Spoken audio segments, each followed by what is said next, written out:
ایک بار امام شافعی رحمۃ اللہ تعالیٰ علیہ نے کسی درزی سے قمیص سلوائی۔ درزی آپ کے مقام و مرتبہ سے نا واقف تھا۔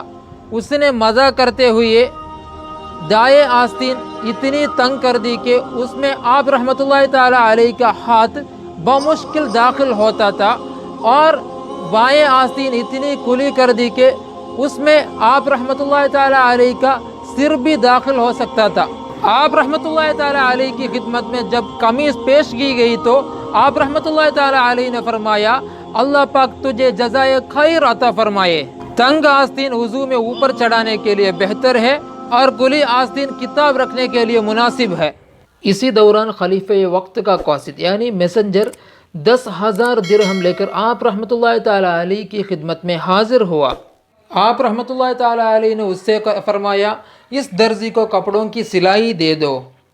جب درزی نے قاصد سے آپ کے متعلق پوچھا تو اس نے بتایا، یہ بزرگ امام شافعی رحمۃ اللہ تعالیٰ علیہ ہی ہیں۔ یہ سنتے ہی وہ آپ رحمۃ اللہ تعالیٰ علیہ کے پیچھے ہو لیا اور قدم مبارک چومتے ہوئے معذرت کی، پھر آپ کی خدمت بابرکت میں ہی رہنے لگا اور آپ رحمۃ اللہ تعالیٰ علیہ کے حلقے احباب میں شامل ہو گیا۔